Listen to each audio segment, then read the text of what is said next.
This is the Late Round Podcast with your host, JJ Zacharisa.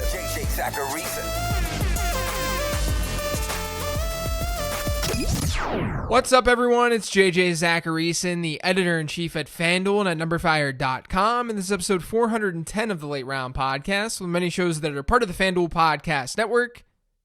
Thanks for tuning in. The Number Fire Listener League is back, and this year, we're awarding FanDuel bonus cash in addition to one free Number Fire premium subscription during every week of the 2020 NFL season.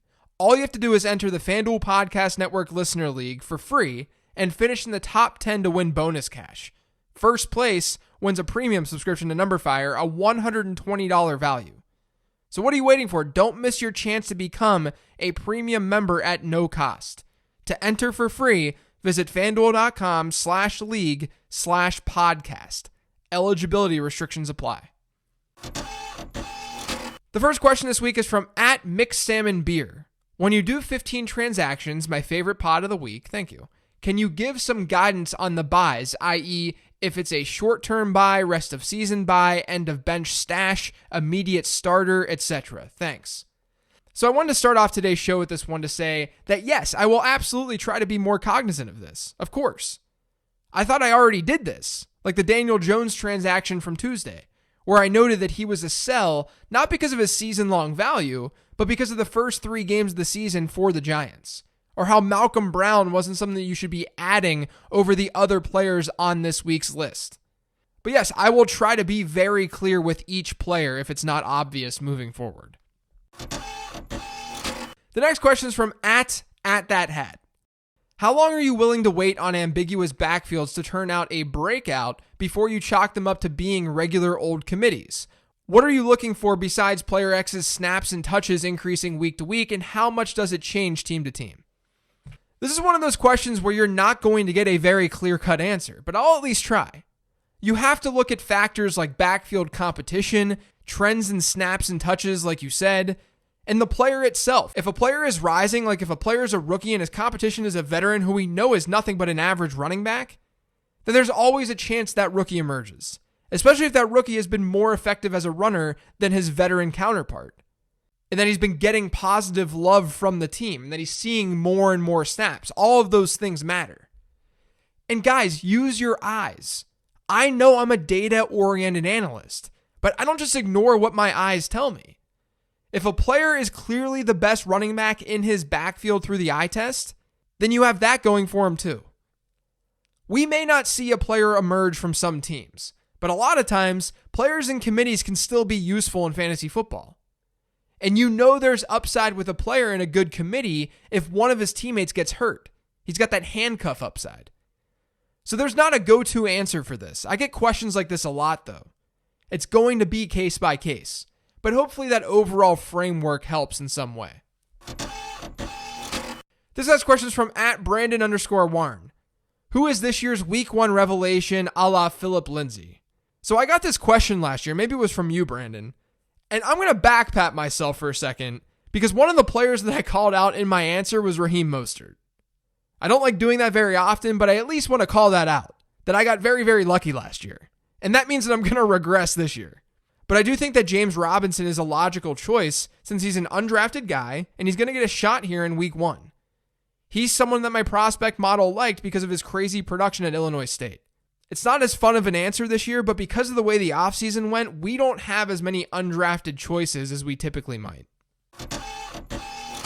The next question is from @TheRealGetAtMe. It says, talk me into Cam Akers, he's my best RB2. And then I also got one that says, my RB2 is split between 2 upside rookies in Gibson and Akers. Is it worth trying to trade for a low-end RB2 or have faith that some combo of these two can be viable as RB2 season long? A lot of people are starting to get scared off of Cam Akers because of all the chatter out of the Rams camp saying that there's going to be a split backfield. And I get it. But 2 things about this. Number 1, we should expect a lot of split backfields early in the season. All of these rookie running backs were drafted to teams that had some semblance of a backfield. There was someone in their way. That's no different for Cam Akers. He has Darrell Henderson and Malcolm Brown there. And then number 2, you didn't draft these guys or shouldn't have drafted these guys strictly for the early season.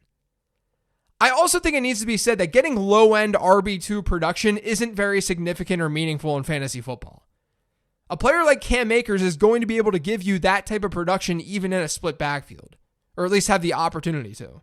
You don't need to replace an Akers or a Gibson because of their early season backfield split just to get low-end RB2 production or just general RB2 production. We should always be striving for RB1 production. Just because you're starting 2 running backs doesn't mean you can't have 2 RB1s. Because RB2 production is where things start to get flatter and less meaningful. You're getting way less of an advantage with those players. Just hold tight. I know everyone's excited for week 1, but patience often wins fantasy football championships. This next question is from @JCBurner1. I'm stuck in a league with transaction limits. How would you approach the balance between picking up a streaming option versus the cost of using a transaction? My initial thinking is to go for streaming options that I could see turning into a permanent roster spot. I mean, I would argue that you should be doing that regardless. But yes, you have to adjust if you are planning on streaming. And you'll likely have to look ahead more than you typically would. For a defense, you might have to look at their 3-week, 4-week outlook more than you would in a normal league with unlimited transactions, where you look like a week or 2 ahead. And when you look 3 or 4 weeks out, you're really saying this matchup might not be ideal, but I don't want to use a transaction, so I'm just going to keep this team rostered, even if it's just an average matchup versus an ideal matchup. But guys, with streaming, your goal realistically should be to get a plug-and-play starter. You shouldn't strive to stream. Streaming should be your worst-case scenario. This next question is from @SaintSteven20. JJ, been a fan of the show for a few seasons now. Thank you. I'm curious what week 1 matchup you're most interested in for fantasy purposes. What's the most burning question that might be solved when we have a week of tape to dissect? Now, I'm sure there's a better answer to this because there are a lot of great matchups for fantasy like the Seahawks-Falcons, the Cowboys-Rams, but I'm really interested to see the Chargers-Bengals game. We'll get to see Austin Eckler's usage, and that could be big for fantasy football this year. And we'll also see what that Chargers offense looks like with Tyrod Taylor under center. But then most importantly, we get to see Joe Burrow. I think of all players across the league, I'm most interested to watch Joe Burrow this weekend. This next question says, JJ, love the podcast. Thank you. I feel like there is too much hype around rookies this year with COVID changing training camps. Most rookies have difficulty adjusting to the league. Wouldn't this make it even more difficult for them to break out? Shouldn't we temper our expectations? And then there was another one that said, do you find yourself carrying a lot more rookies this year than in years past? It feels like every team of mine has multiple rookie running backs or wide receivers.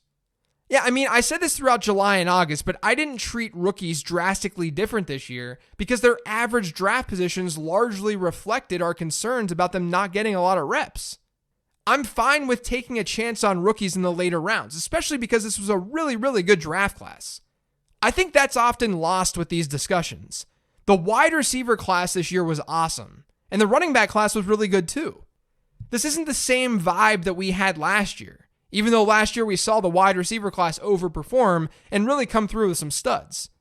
So my answer to this is that I'm not really that concerned about having rookies rostered since they weren't all that costly. If I was concerned, I'd be more concerned about wide receivers. But some wide receivers are going to be starters and see work right away. And I'm a believer that we're going to see high-scoring games to start the year this year because offenses have the advantage in this particular environment. They know what they're doing. Defenses have to react and be cohesive as a unit. That's a reason that we saw a lot of overs hit back in 2011 when there was almost a lockout. That's the closest comp that we have to this season. This next question says, based on favorable week 1 matchups, who do you predict will overreact to after week 1? Yeah, I'm going to go with Marlon Mack here. I talked about this on the matchup show, but the Colts should be able to run all over the Jags this weekend. And Mack is currently the starter. I could see a scenario where he's very effective. He sees more work than Jonathan Taylor, and everyone in the fantasy football world freaks out as a result. I could also see a scenario where Taylor does really well too. So don't think that I'm saying to sit Jonathan Taylor. I'm just noting that I'm expecting Mack to see a lot of work in that backfield this weekend. And that's definitely going to force people to overreact heading into week 2. This next question is from @DotaVeteran. What do you use your last spots on your bench for? Rostering lotto tickets like other managers' handcuffs, preemptively rostering defenses that have favorable upcoming matchups, holding players in unclear situations in your positions of need? I mean, it depends on what my roster looks like. I can at least tell you that I rarely try to use those last spots on my bench for what I perceive as low ceiling players. I like having players who I can easily throw on the waiver wire and not even remotely second guess that move. There's just a constant rotation of a couple of guys on my bench usually. And then the rest are actual depth pieces.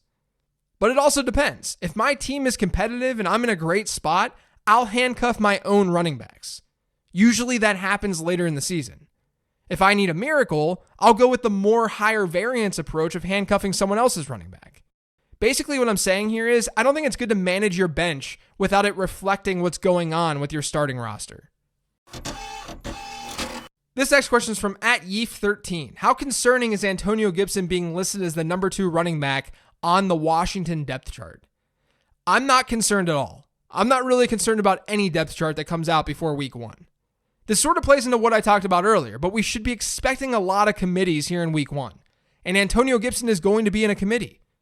The reason I was into him this summer and the reason that people started drafting him higher and higher is because of potential. At the very least, he'll get some early down work while seeing a decent target share. But if this athleticism hits, if his crazy athleticism ends up translating, then he's got a really high ceiling too. There's more of that backfield that he can grab.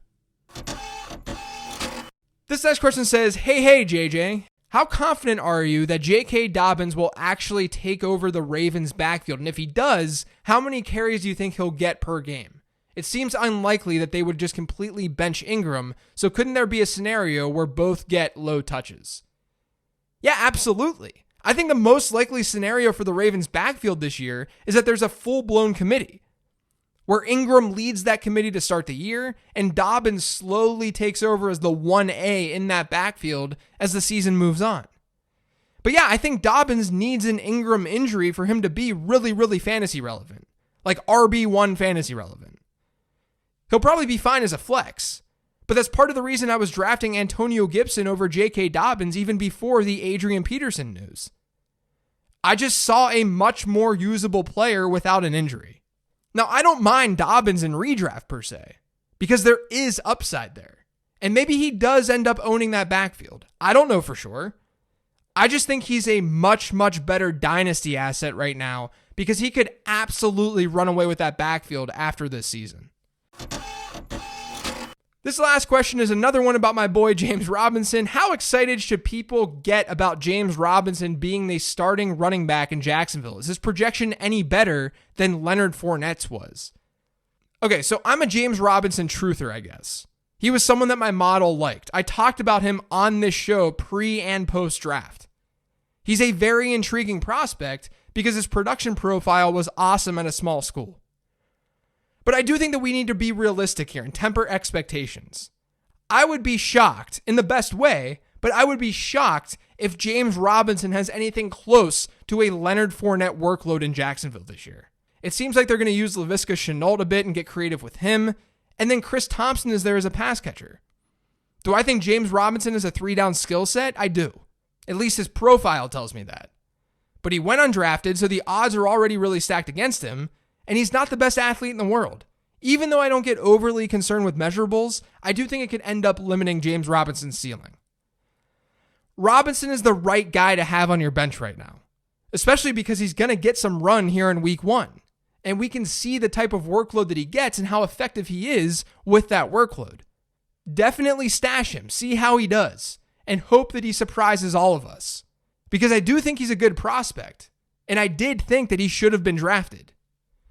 But just don't set the bar too high. Be realistic. It's very important to be realistic in fantasy football.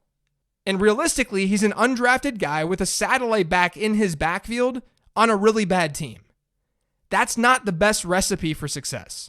But that's going to do it for today's show. Thanks to all of you for listening. If you've yet subscribed to the Late Round Podcast, make sure you are by searching for it pretty much anywhere podcasts can be found. And don't forget to follow me on Twitter @LateRoundQB. Thanks, everyone. I hope you enjoyed the shows this week. Enjoy all the football this weekend, and I will talk to you next week.